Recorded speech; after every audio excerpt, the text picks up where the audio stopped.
Kepelbagaian budaya merupakan kunci kepada perpaduan dan keharmonian. Itu antara paparan dari negeri di bawah Bayu petang ini. Perkembangan lanjut, kita terus bersama Suaran Shah di Kota Kinabalu. Suaran, teruskan. Ya, Sahih. Kepelbagaian budaya di negeri ini perlu terus diraihkan semua rakyat tanpa mengira perbezaan kaum dan agama.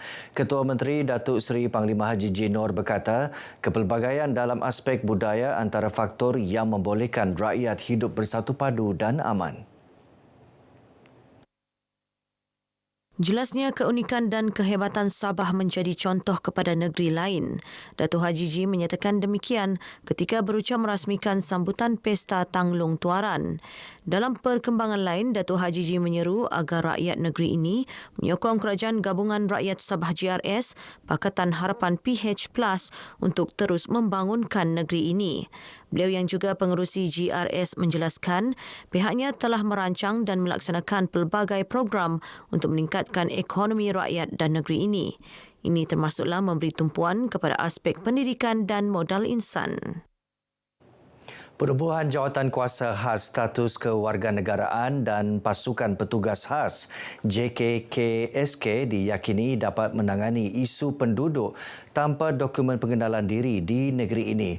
Pembantu Menteri Pembangunan Perindustrian dan Keusahawanan Datuk Andi Muhammad Suryadi Bandi berkata, isu tersebut perlu segera ditangani agar tidak menjejaskan generasi akan datang.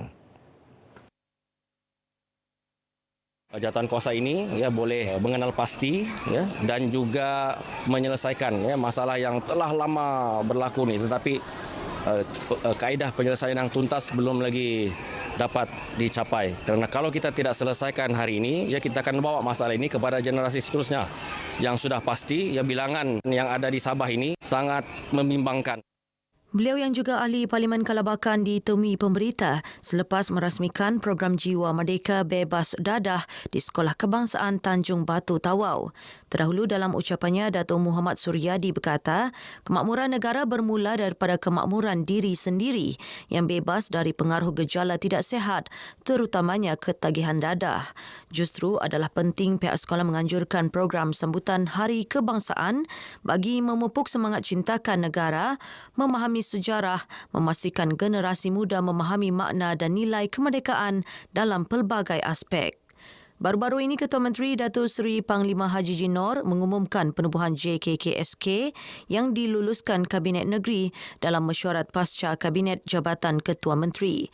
JKKSK yang akan dipengerusi bersama oleh Menteri Dalam Negeri dan Ketua Menteri berperanan meneliti, memastikan, menyelaras dan membantu menyegerakan permohonan baharu dan tertunggak berkaitan isu kewarganegaraan di bawah Perkara 15A Perlembagaan Persekutuan. Masyarakat perlu cakna dan turut sama memikul tanggungjawab bersama membantu golongan kurang bernasib baik. Langkah itu perlu dilakukan agar kesejahteraan rakyat sentiasa seiring dengan arus perdana pembangunan negara. Pembantu Menteri Pembangunan Masyarakat dan Kesejahteraan Rakyat Datuk Flavia Eng berkata, kementeriannya sentiasa mengalu-alukan kerjasama dan sokongan semua pihak dalam menyantuni golongan memerlukan.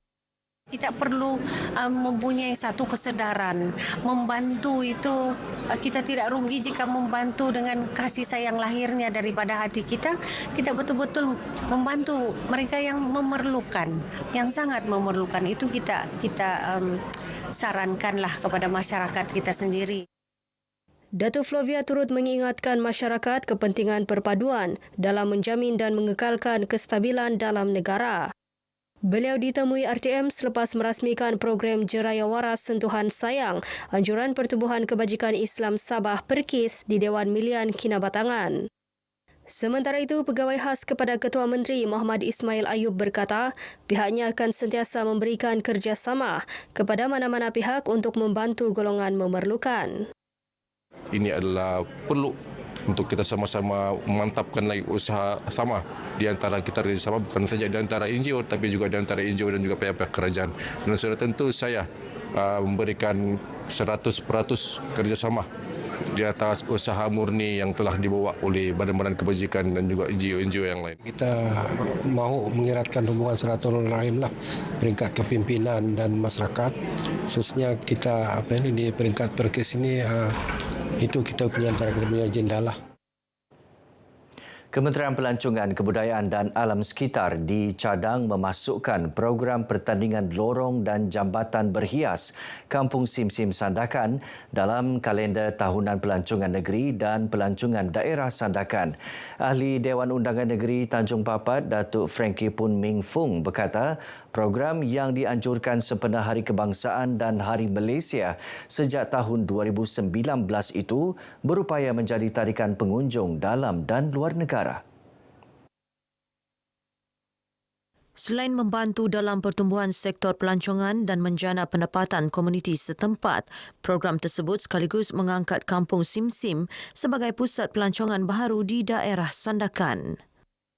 Satu program untuk pelancongan yang untuk masa jantapan lah. Saya haraplah Kementerian Pelancongan akan ambil tindakan untuk take action in order to put this as a program for the future of tourism industries. Ya, selepas kita nampak apa yang berlaku pada malam ini, saya akanlah cadang ini program ini untuk pelancongan lah tiap-tiap tahun lah. Beliau ditemui media selepas menyaksikan pertandingan lorong dan jambatan berhias di Kampung Sim-Sim Sandakan. Dua kategori dipertandingkan membabitkan 24 jambatan dan 8 lorong, termasuk flat, villa dan premis perniagaan. Keputusan keseluruhan akan diumumkan pada 15 September ini. Lebih 70 peserta pelbagai peringkat umur menyertai ceramah dan bengkel pengurusan jenazah wanita. Pegawai Takbir Agama Jabatan Hal Ehwal Agama Islam Negeri Sabah Jain Selah Datu Haji Nordin Nahanak berkata, ia bagi membolehkan peserta mengendalikan jenazah sekiranya berdepan situasi kematian keluarga terdekat atau jiran. Menuntut ilmu itu sejak dari buayan hingga ke liang lahat. Jadi sesuailah dengan penglibatan anak-anak kita pada hari ini, mereka didedahkan dengan kursus-kursus sempurna ini. Beliau ditemui media selepas merasmikan bengkel tersebut di Masjid Nurul Aman Taman Aman Jaya Lahadatu. Sementara itu, pengerusi masjid Dr. Muhammad Ayub Yaakob berkata, kursus ini antara misi jawatan kuasa untuk menjadikan masjid sebagai pusat penyebaran ilmu pengetahuan, terutama dari segi tarbiyah dan pendidikan demi pembangunan umat Islam. Kita jadikan masjid ini sebagai bukan saja satu pusat pendidikan ilmu, tetapi menjadi satu pusat perpaduan di kalangan masyarakat, terutama di kalangan kariah di sini. Itu sangat dapat membantu saya kalau keluarga saya tiba-tiba kan. Jadi saya boleh sedialah untuk memandikan dan menguruskan segala pasal jenazah kalau keluarga saya ada yang meninggal. Saya dapat belajar benda baru tentang pengurusan jenazah sebab kalau macam ada ahli keluarga saya meninggal, saya boleh uruslah. Sekurang-kurangnya saya dapat bantu sikit-sikit. Semua peserta didedahkan cara memandikan jenazah dan kelengkapan untuk mengkafankan jenazah. Parti Keadilan Rakyat PKR akan mengadakan sidang meja bulat keadilan Borneo melibatkan PKR Sabah dan Sarawak pada 15 September depan. Sidang itu bagi membincangkan isu Perjanjian Malaysia 1963 MA63 dan Kerajaan Madani. Bercakap dalam sidang media, Timbalan Ketua Penerangan Keadilan Pusat Razif Rakimin yang juga Ketua Penerangan Keadilan Sabah berkata, sidang meja bulat tersebut akan melibatkan golongan profesional dan bekas Ketua Hakim Negara Tun Richard Melanjum yang lebih memahami MA63. Jelasnya isu MA63 antara perkara yang diperjuangkan parti sejak penubuhannya. Tentang keadilan Borneo Roundtable Discussion ya. Agenda dia adalah dia punya tema adalah semangat MA63 dalam membangun Malaysia Madani. Dia antara yang akan membuat ucapan sana termasuklah pengurusi keadilan Sabah Datuk Mustafa Sakmud dan pengurusi keadilan Sarawak Saudara Roland Ingan.